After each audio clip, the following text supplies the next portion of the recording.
What is up, guys? Welcome to another episode of Guarani Vision, the first ever podcast dedicated to Paraguayan football in English. As always, I'm Roberto Rojas, and joining me are my two great co-hosts, Fede Perez and Ralph Hannah. And guys, we're back. We had a little bit of a short vacation over the last few weeks. Obviously, the guys here at Guarani Vision have been on vacation. I went to England. Ralph just came back from a really hot winter in Paraguay. And Fede has been complaining about how hot it's been. Well, man, if you really want to enjoy cold and the nice winter, just come to the States during December, January, get some good, nice snow there, and hopefully be a bit more cheery than what we've seen from our Paraguayan teams this week in continental competition. We'll be talking about that and much more. But hey, guys, it's been a while. It's been a while. Fede, how are things? How are you managing the fort over there in Paraguay? Hey, Roberto. Hi, Ralph. Hi, everybody. I'm thrilled to be back with our Guarani Vision audience. I'm really happy that we can do another episode after, a couple of weeks. You guys on vacations over there because it is summer. Summer vacations are the longest vacations over there. So, Ralph with the kids around. I saw him down here in Paraguay. He was down here for a couple of days. It was awesome to go watch a couple of games with him. And in his honor, I'm having tea tonight because I had some time with a British friend of mine. So it's been weird, Roberto. It hasn't been that kind of winter when where you thought that it's going to be cold every day. No, the winter here in Paraguay, and Ralph can really tell you about it. It's that kind of winter where one day it's long sleeves, one day it's short sleeves, one day you even have the fan on in July as winter hits us here in Paraguay. But I'd rather talk about the weather than talk about the results in Libertadores and Sudamericana. I'd rather talk about other things, talk about Ralph's trip here because it has not gone well. It is not the kind of episode I was looking forward to doing with you guys after these games. Unfortunately, it's been that way. It was an awful week. And the Brazilians are the ones that go ahead. And we're going to talk about this. It is that kind of episode. Wrap up episode. It's over for the international year as for the Paraguayan teams. And that sucks, Roberto. We still have 5 months ahead of us in the year before the World Cup. And it is over for us here in Paraguay. But we got to talk about why it happened. Absolutely. We'll definitely go into that. And Ralph, I mean, obviously coming straight back from his trip, unfortunately, maybe didn't put any. We're in a little group chat together with a bunch of Cerro fans that speak English, and we always like to joke around that Ralph is the Mufa because every time he goes to a Cerro game or wears Cerro gear, they tend to lose.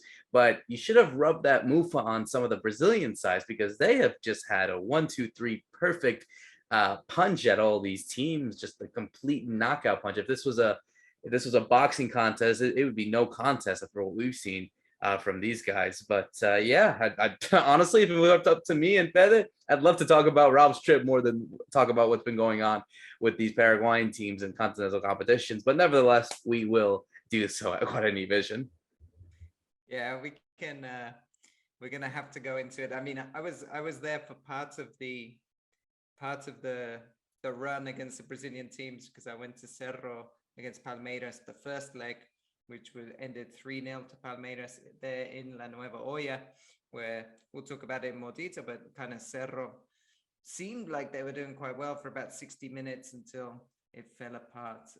But it was a great trip. I had a lot of fun, went to 5 matches, 3 different competitions, because apart from Libertadores, I did Primera and I did Intermedia to watch Luqueño. Fede and I, we saw Libertad be crowned champions, which I'm sure we'll mention later in the show. Beating Cerro, of course, has been a difficult time for the Azulgrana, for the Ciclón, as they've seen a lot of their hopes of silverware drain away. But we'll go into this and try and understand what we could have done against the Brazilian teams. Because going into this week, there was a bit of hope, I would say, at least for 2 of the 3 teams, Olimpia and Libertad. I felt they had a good chance to get through. And in the end, for both of them, it's been quite a disappointing elimination, or a very kind of dramatic elimination for both of them. Absolutely. And we'll go straight into it, to the most recent game, as we record literally just minutes after the last of the three Paraguayan teams to be eliminated, is going to be the first ones they're going to talk about, is Olimpia. Olimpia came into this tie against Atlético Goianense, where, guys, we spoke about how this tie would have been a make for a break season for Olimpia. You know, the fact that they kind of got this reasonable draw against the Goianense side that, okay, it's not a big powerhouse and obviously has the respect being a top Brazilian side, but they weren't doing so well in the Brasileirão. I think right now they're kind of fighting relegation or in that kind of zone. But nevertheless, Olimpia went in with huge confidence in the first game, obviously playing the first leg at the Defensores del Chaco, a 2-0 win from goals from Derlis Gonzalez and Alejandro Silva that put them in really good position to get the result in Brazil and qualify to the quarterfinals, only for it to go completely different.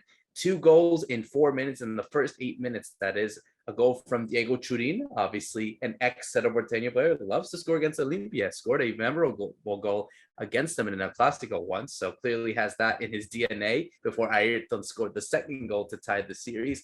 And then it went to penalties. It all went well until Hugo Quintana missed his penalty, and all 5 goals for Atlético Goianiense went in for them to win the shootout and advance to the quarterfinals as Olimpia go out of the Copa Sudamericana. I mean, Fede, you were there watching it on radio and being a part of the broadcast. I mean, what can you say? I mean, obviously, we'll talk about the more embarrassing results that we saw from one of the other teams in this competition, but for all of the teams that we had the most high hopes, I would say, this is the one that I think hurts the most for all of them. If you are a strictly neutral Paraguayan football fan, I mean, the fact that they fell apart in the first 8 minutes and then to lose it in the way, and just looking at how they played it, it looked poor. Just you didn't see, you saw the players from Goianense knocking on the door. I don't know whether or not this was a long time coming that this was going to happen, or it was just like Olimpia just falling into pieces. I mean, what do you think about this entire series and how badly it went for Olimpia? Yeah, I think it was actually a pretty equal series, actually, because, you know, when we saw it here in Asunción, Olimpia had the first match totally for them. I mean, they won 2-0, but they could have won by more. They had pretty much 2-3 more chances to score at least 3-4 goals. So, I mean, Olimpia could have gone to Brazil with a better result even. The 2-0 is like the biggest lie in football, right? We always say that here in South America, that when you're winning 2-0, you think you got it and you really don't have anything, especially when you have a whole other match to play. And that's what actually happened. And Goianiense, you know, they really went at it, especially those first minutes, and they just made Olimpia look awful in defense, I believe. And Olimpia just couldn't handle that speed.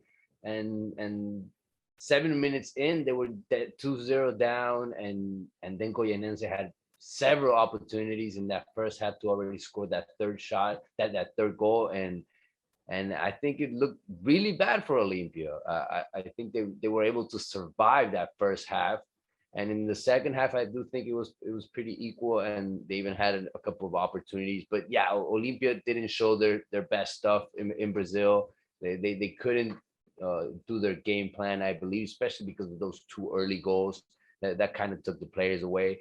And then, you know, we have to evaluate, we have to look into the big issues here. You know, physically, where are we with these Brazilian teams? I mean, Olimpia had 2 injured players right away in this match, Sergio Távaro and Tito Torres, you know, and those players were being mistreated. I mean, those players were really running their lives out because they had really fast players in front of them. And I do really believe that their injuries were caused because of the efforts that they were doing in the pitch. So it is something to look into, you know, the rhythm that these Brazilian teams expose you to, and you know what you need to bring to the team, what you need to bring to the match. And Olimpia couldn't bring it, and unfortunately, Olimpia did not show their best game, their best football as they had in the past in Libertadores.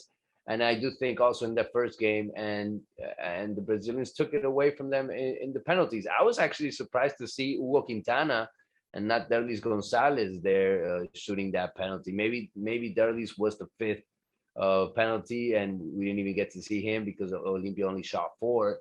and maybe that at least was on the list to shoot the fifth one. But it was kind of weird to see Quintana get that second shot. I think it was the second one, right? I don't think I'm missing another one. And then it was Richard Ortiz that got the third one. So Hugo Quintana, I mean, he didn't have a good game. And sometimes when you're making that list, you got to look into all the details, and unfortunately it was like that. I mean, the Brazilians were just great. I mean, they really played well. They changed a couple of players, and I do think that they got better football out of that. And Olimpia just didn't bring it, Ralph. Olimpia needed to do a perfect game, and they didn't do a perfect game. Straight away, they were losing 2-0 seven minutes in. Yeah, I think there's a couple of points you touched on. One, Hugo Quintana not playing as well. There was something with the intensity that you saw in the first leg from that midfield wasn't there in the second leg, because the first leg was quite an open game. I remember it was like quite high intensity. It wasn't that Olimpia was sitting back or anything like that. They were going for it. They got their lead, and they nearly made it 3 or even 4-0 in that first leg. And then in this game, they lacked a lot of that intensity. And also, I think they were surprised. The other thing you mentioned were the changes in players. I think they were surprised, particularly by Ayrton. Ayrton played on the right-hand side. He had come on as a substitute in the first leg. He didn't start. And he was involved in both goals. Well, he scores the second goal, but he was involved in the first goal as well. And they just found it very difficult to stop him. And then I think conceding the 2 goals very quickly sort of, it left Olimpia as like a boxer that's just taken 2 big hits. They were kind of wobbly because they just were unable to defend those set pieces. The Turin goal came from a set piece. Turin then hit the post with a header, and just from any corner or any free kick into the area, they just didn't look very secure. And it was a surprise to see, because Olimpia hadn't really made any changes to their team. In fact, they'd only made one change, which was Richard Ortiz came back in midfield. And Richard Ortiz isn't someone that comes in and makes your team less stable. He's actually the most important player, I would say, for that kind of organization. So it was a real surprise to see. Like you said, they did kind of recoup a bit in that second half and carve some chances out. I mean, what I would have liked to see is maybe Fernando Cardoso and Ali Silva much closer to their lease, to have maybe a bit more kind of combinations and things going on there, because it seemed at times Delis Gonzalez was very lonely up there, and we saw from the first leg just how dangerous he could be. And then when it went to penalties, to be honest, it looked very difficult. I was checking some of the stats. I mean, Paraguayan teams don't usually win penalty shootouts in Brazil. Brazilian teams don't usually lose them at home. So even though it's Guaraniense are considered a smaller team, it's still Brazilian teams at home on penalties is always going to be very difficult. And so it proved. And it was a great save, actually. I mean, Hugo Quintana, it's not that he just missed the penalty, like missed the target. It was a really good save by Ronaldo, the goalkeeper. And unfortunately, on the other end, Oliveira didn't really get close to any of the 5 kicks from what I remember. So a really sad one for Olimpia then, that they go out in this manner, because they've done the hard work at home, and they just, well, we just hoped they would see it out, and very quickly that hope vanished. Yeah, guys, and I think it's going to be very interesting to see how Olimpia tackle not just the Clausura, but also the Copa Paraguay. But just looking at this team, guys, I mean, do you see them still contending for silverware? I mean, do you still think that there's still something missing in this team for them to do that in comparison to your Libertads and your Cerros? Or given the history and the fact that even when times are tough, Olimpia still find a way to get something? Is this still the case, you think, for this Olimpia side? I think they're gonna fight the Clausura. I think they're ready for it. I think they're gonna look for a rematch in that sense, and I think they're gonna really put their focus on that now and trying to win the Clausura and not having the same long Libertadores they had to suffer this year. And Julio Cáceres, I think he kind of needs that also now to win a championship, the first local championship. He won the Copa Paraguay last year, so maybe repeat that title would be good, but it would be even better to win the Clausura for them. So maybe it's not such a bad thing to leave the Sudamericana right now and focus on that, just because of how things played out. Obviously, it would have been even better to keep on going and make more money just because of all the depths they have. They still can't bring players in. They're only going to get 2 players in the squad that are going to be new, or new in a way, actually, because they're coming back. We're talking about Brian Montenegro that's coming back. He was playing in Goianiense. He couldn't play this series, neither for Olimpia or for Goianiense, because he was changing teams as this was happening. And Hugo Fernandez also, he had experience. He gained experience in Argentina playing for Defensa de Justicia. So, these are 2 players that are going to come back, 2 players that I think are even going to fight for a starting role in the team. And these are 2 very good players. So I think Olimpia is just going to get better. They're going to look even more into the young players, just like they've had to do this year.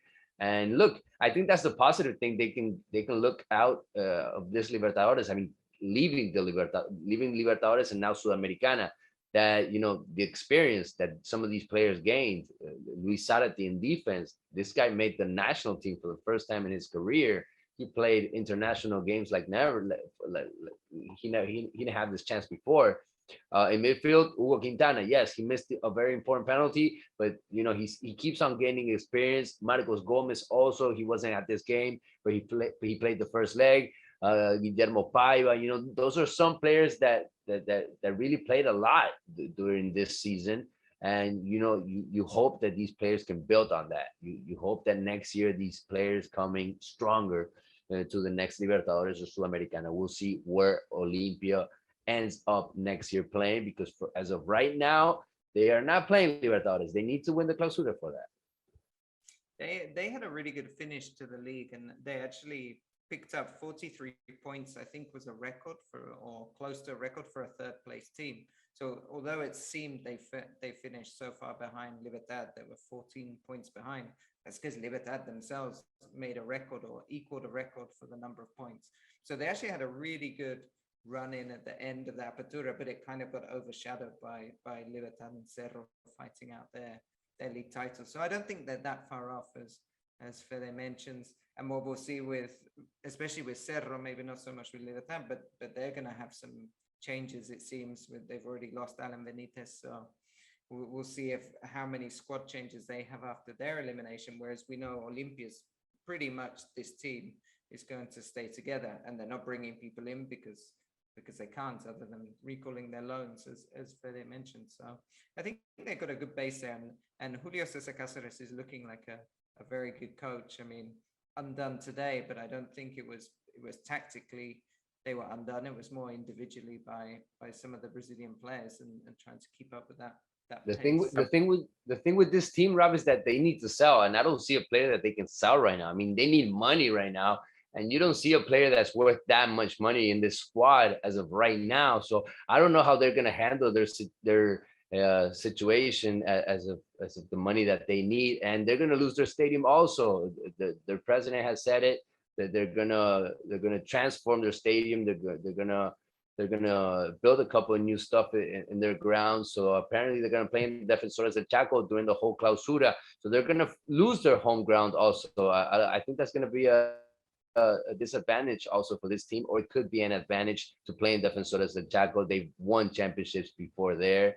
But yeah, they're not going to have their stadium in the second half of the year, Roberto. That's a small detail, but it's going to be there. We're going to have a brand new Olimpia stadium. Well, not brand new, but some things will be new as of next year. Apparently, that's going to take about a year, what they're going to do in their ground.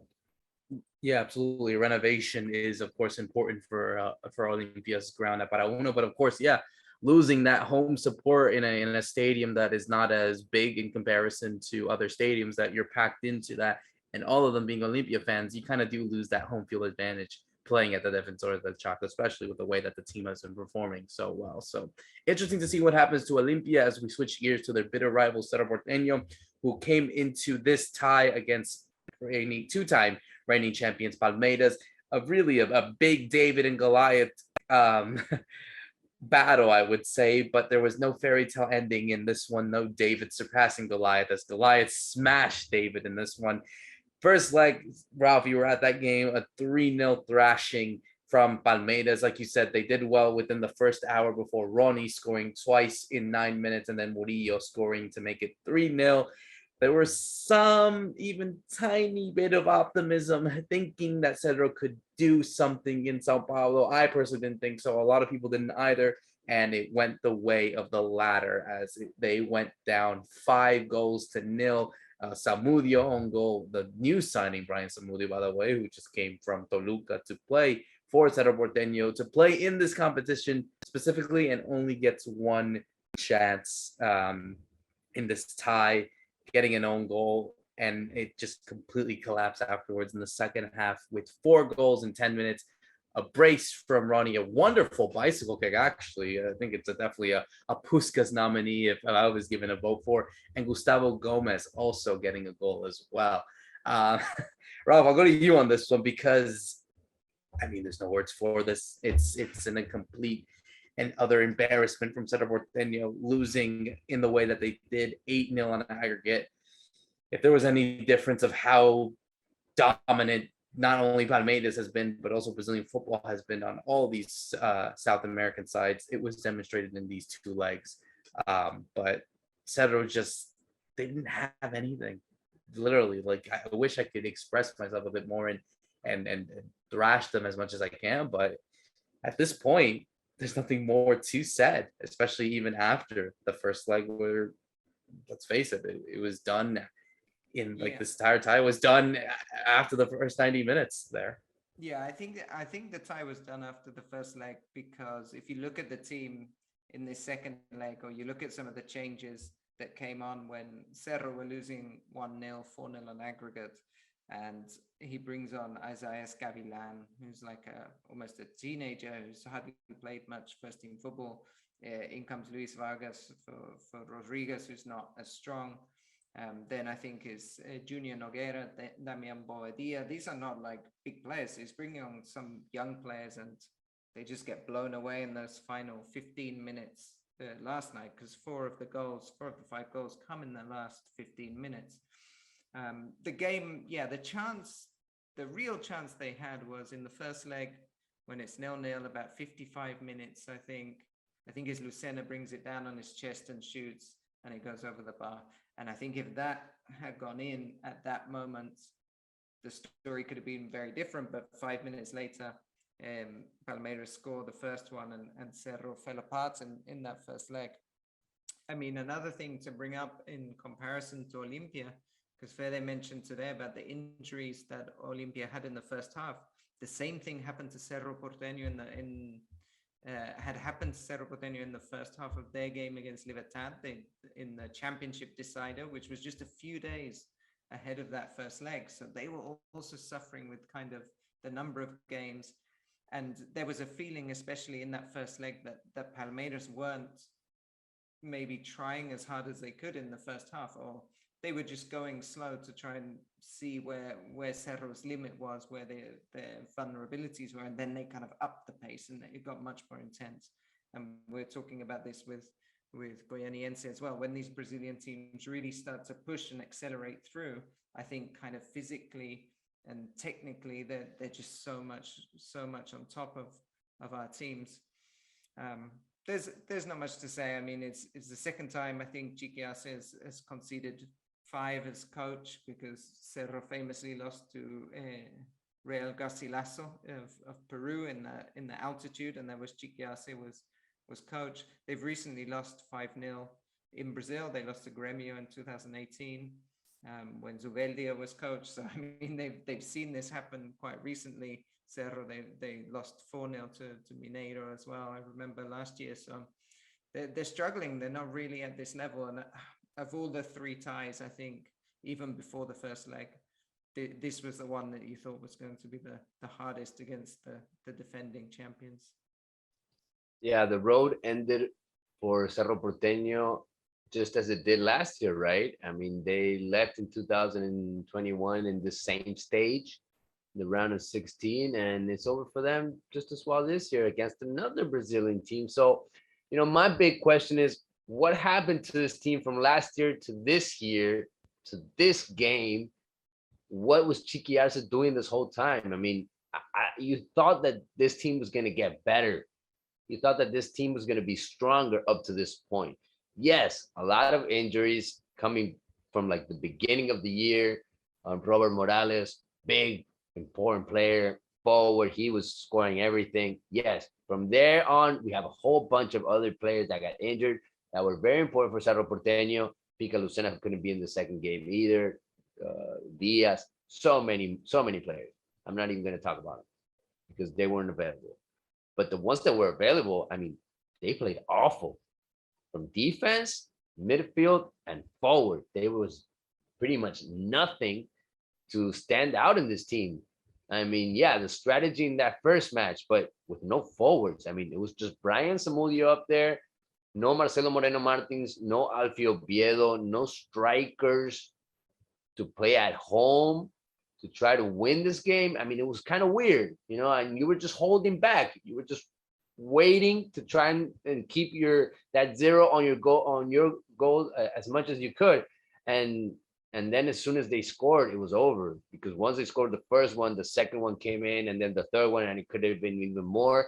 And it was even more in Brazil, because yeah, it was a show. It was Palmeiras' show. It was champagne football, to be honest. That's what I saw in Asuncion, and even more in Brazil with that bicycle kick from Ronnie. I mean, the guy didn't know how to celebrate it. I mean, he was looking everywhere, and the cameras were all on top of him, and it was just a show for Palmeiras. It was a show off, really, and it was just shameful to see a Paraguayan side leave Libertadores like that, just not putting up a fight, not seeing a team being built, not seeing a future really, and that was shameful. I mean, yeah, Chiqui Arce was putting in all these young kids, just like Ralph was saying, right at the end, but for what reason? I mean, the team wasn't having the ball. These guys were getting bullied around. I mean, it was just shameful to watch. And I hate to see it, because I think Chiquiaras is one of the best minds we've had here lately as a coach, but he's making big mistakes, and he wasn't accurate with the signings. I believe Marcelo Moreno Martinez is one of them. Why did they bring Carrizo if Carrizo wasn't going to be able to play? Yeah, he had some personal issues, but don't we all have personal issues? Don't we all have relatives that get sick and we still have to go to work? I mean, those are kind of things that you can discuss sometimes with the players, their responsibility also with the team, with the cause. And this is somebody that left at the beginning of the year. Cerro went back and tried to get him for this important game, and they couldn't use him. Brian Samudio also, he came in, and pretty much the only thing he did was just fight every ball. He wasn't clear with the ball. He didn't play Cerro Porteño's football style, and I kind of didn't see that game from Cerro Porteño. Cerro didn't come to this series as they wanted, Roberto. They had so many players out, and Chiqui Arce couldn't build the team that he wanted to build. Ralph said it. There was a lot of injuries also in that last game against Libertad. And right before they had to play against Palmeiras, they also lost their opportunity on the local title. So it was just one after the other one for them. It was just all bad news. And it could have ended the best possible way for Cerro, and it ended up the worst possible way, losing the local league and really being humiliated by Palmeiras. Now, of course, a lot of reactionary people will obviously go and take the head of the manager, of course, usually asking for a resignation in this case. But in my opinion, at least for what Cerro had and for them being able to tackle the rest of the season, there's no point to take him out. And there's no point of him for even resigning as well. I think you still have to suck it up with him and finish the season. Okay, let's see what happens if they do indeed win a Copa Paraguay or even a Clausura. But at this point, I don't think there's really anyone better, maybe besides maybe one or two names, but they're already at a job, to take this Cerro Porteño job, at least in domestic Paraguayan football. Don't you think, Fede? I think there are other coaches that could be better than Chiqui Arce. I mean, Chiqui Arce isn't a god or anything like that. But yeah, I mean, I think he's trying to build something in Cerro Porteño. He has a project for it. He's trying to bring in stuff to the club, but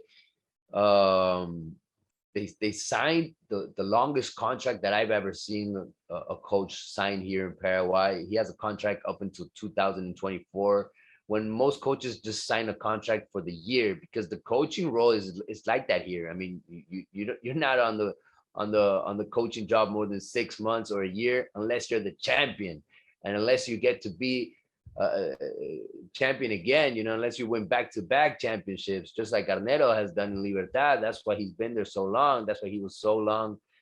That's why he stayed so long in Olimpia, because he was winning championships. And that's what kept also Chiqui Arce in Cerro Porteño. But in Cerro Porteño, you also have to do something in Libertadores. I mean, this is something that people have been waiting for over 100 years.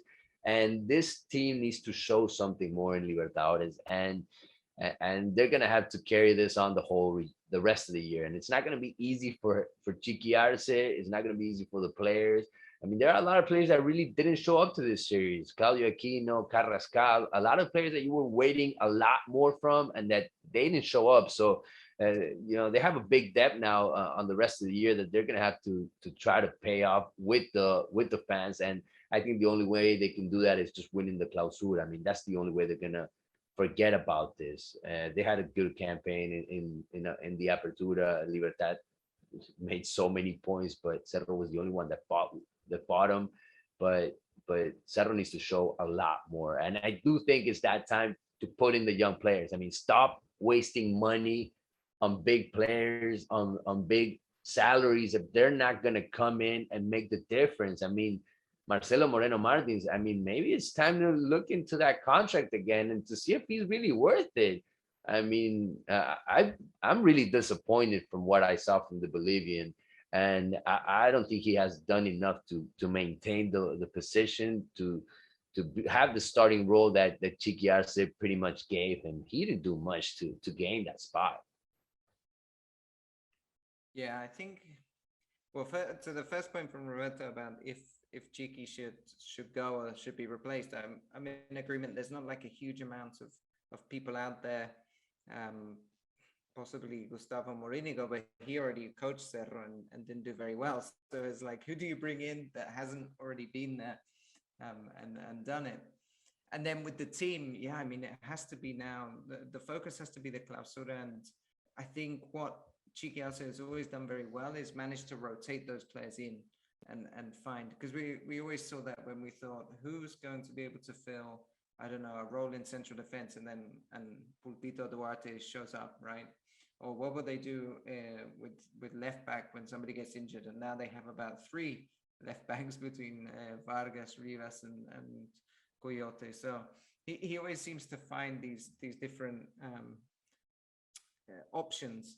And Cerro are doing well. They're in the reserve. They were runners up in the reserve league this season. They're coached by Diego Gavilan, who we had on the show. And so they're there. They're fighting with those young players at least at a local level. But then, yeah, the question is going to be, when we come around to this time next year, are we going to be having the same conversation? And it's something that Chiqui Arce has always struggled with, as has Daniel Garnero, who we're going to talk about soon. These 2 coaches that are so dominant here locally have always struggled in the international scene, and that's where they're really being judged on. Absolutely, it's really a case of how different these Brazilian teams are. How we've spoken about this ad nauseum as well, about the financial advantages and the talent that they have. It was just demonstrated there, and I think for Cerro's case, to Fede's point as well, it's when you have a contract for that long, and if Cerro want to break it, they're gonna have to break the bank. And given that Cerro have already spent a lot of money on getting on players, I don't think they want that. So they're kind of in a position where they're stuck, basically. That's what I think for them. I mean, I don't know if that but it's not easy to digest a big result like this one, though, Roberto. I mean, when you lose 5-0, you usually say that, yeah, the first one that's going to leave, it has to be the coach, because it's humiliating, and yeah, it's very hurtful. And I do think that in a big club, the fans are going to take their time to digest this one. It's going to take a while for people to forget this one. And it happened last year. I was just mentioning that. It also happened in 2021. I mean, Cerro did not score a single goal in their series in 2021, and they lost by even more in the series in 2022. So I'm thinking in 2023, are we going to see a stronger team? Are we going to see something that they're building on, or are they going to keep on selling players like they're doing? They sold Alan Benitez. They lost a very important player that had a starting role in the midfield, and they lost him right before playing Palmeiras. And Alexis Duarte has been in rumors that he's going to leave, that he's pretty much sold already. So you have all these stuff going around the players that it's not good for a big game like this one that was coming up. And then you had all the situations with the injuries, and unfortunately Cerro did not make it 100% to play against one of the biggest teams in South America. But you're gonna have to find your way to play against the Brazilians. I mean, this is not gonna change, Roberto. They're dominating the scene, and we have to find a way to I don't know, equalize this way somehow. Well, there is a way, and I think it's from a financial aspect, but that's for a different episode for another time. But as we sit, and that's funny that we speak about financials, because obviously we're switching gears to the last team to talk about the richest team has the Paraguay. budget. And it makes it even more embarrassing of the way that they got out. We're obviously talking about Libertad, who came into the series against Atletico Paranaense, where we also thought that they also had a chance, similar to how Olimpia was in their game against Atletico Goianense, obviously coming in as the Clausura champions. So they were coming in with this great confidence. First leg ended in a 2-1 loss to Libertad, but again, a good result to take. Heading into the Defensores del Chaco in the second leg, where it started very well. A fantastic goal by Roque Santa Cruz at just 40 years old, turning 41 next month. And just the way that he scored it reminded me of the Santa Cruz of young and how quick and dynamic he was. But as soon as everyone was thinking that this might have been going into a penalty shootout, the dream ended as Romelu scored in the 90th minute to win the series on aggregate 3-2. I mean, Fede, I think this is the most embarrassing of what we saw from all the three teams, especially in the way that was done. And again, it poses again the same old question we have been speaking about, and not even from us, but also from people in Paraguay. How is it that Daniel Garnero does not know how to win these type of games? How is it that our Paraguayan teams haven't been able to hold up also, right? I mean, it happened to Cerro Porteño. It happened to Olimpia, even worse, because in 7 minutes, the whole series changed. And you're talking about Libertad situation. Yeah, the last minute, the last play, right before it was going to penalties, everybody was getting their list ready. Even Garnero, I believe, was making his substitutions, thinking about the possibility that the game was going to penalties. Not Felipe Scolari. Felipe was putting in players thinking that he could still win it. And we talked about this before they played against each other. The strategy behind it all, the mindset, the coaches, their decisions. And I believe Felipe Scolari beat Garnero to it. Unfortunately, it happened that way. I mean, who scored the winning goal? A player that Felipe Scolari put in. Not Tacuara Cardoso. That was a player that Garnero put in barely 10 minutes. I don't understand that. So yeah, I mean, Garnero, he totally disappointing, and obviously I think it's a total failure when you have a budget like this one, when you have a roster like this one from Libertad, and lose in the round of 16. I was not happy to hear from him that he was satisfied after the game, to see him go in the pitch and applaud his players. And yeah, obviously they had just been champions of the Apertura. I mean, the spirits were really high up there in the locker room before the game. There was a lot of people in the stands. I mean, Libertad is not a team that usually takes a lot of people to the stadium, but in this particular match, there was a lot of people just because of the good moment that they're living. So you thought that, hey, it could be a good game for them, but they missed so many shots. They missed so many opportunities. And against Brazilian teams, you cannot do that. You cannot let them pass. So they got the last laugh, and they were really the only ones making noise there in Defensores del Chaco when the match was over. And for them, it was huge, Roberto, because they really were not expecting it to happen that way. And it was just a Brazilian party in Defensores del Chaco. They were not leaving after the game. You could see the fans and all the players just celebrating just because the way it happened, just the way it break down. I thought we were going to see penalties. And yes, I'm with you. It was just painful to watch. On the last game, on the last play, I think it was just the worst possible way it could have gone down for Libertad, Ralph. Yeah, it's incredible to think about that tie, and Libertad were never winning, right? So even when they're winning the game, they weren't ahead in the tie. It was just going to penalties, but they dominated both legs. They had more chances. The first half of the first leg was quite strange. I think that kind of goals, going in both sides all very quickly, all within about 25 minutes. It reminds me of the game they had last year against, I think it was Junior Barranquilla, that ends 4-3. It was a very similar start. And Garnero's always done that. He's always gone quite attacking away from home because he thinks, we're not expected always to win. So, and in the end, coming away with the 2-1 defeat wasn't particularly bad because you felt they could win at home. The Roque Santa Cruz goal is incredible. It was pretty surprising. He's scored a few goals this season, but I've never seen him score one like that this year. He's usually just there in the right time, right place in the box. He became the third oldest goal scorer in the history of Libertadores and the oldest ever in the knockout stage. So that's an amazing feat for Roque, who just keeps going. And then about Garnero and the changes. I mean, the first thing I didn't understand with Garnero is why he brought on Mendieta for Gomez at halftime, because I thought Diego Gomez was playing really well. He's a very young player, but he's very good on the ball. He was the best one in that midfield, Ralph. Right? I remember tweeting at halftime that I thought he was the best player, and then I was made to look a fool because he gets taken off. And then to Fede's point, yeah, Scolari brings on two big players. Romulo is like 1.90 m something, and he brought Cirino on at the same time, and he takes off Victor Roque and Canovio, who are the smaller, faster players. So he had an obvious idea. He's going to put some balls into the box and see what happens, and of course it comes out. Whereas what you always see, Garnero doesn't react to that. What Garnero does is play his game that he wants to do. So he's never very good at reacting to he always makes the same subs, Rob. You always know what he's gonna bring. He never changes anything. He doesn't have a plan B, a plan C. He's always doing the same thing. Yeah, it's always very the like for like. I mean, even bringing Cardoso on for Roque when you're not actually winning in the tie is quite strange.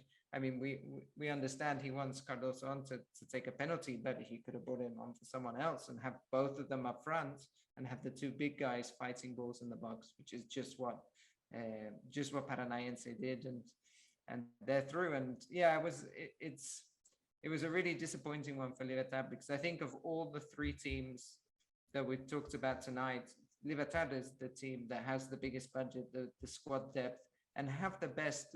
They're the best side in Paraguay. That's why they won the league by 6 points, despite Cerro getting more than 50 points themselves. I mean, Libertad have been incredible, and that's even without Enciso, who Enciso was probably their best player of the season. But even without him, they've been so dominant.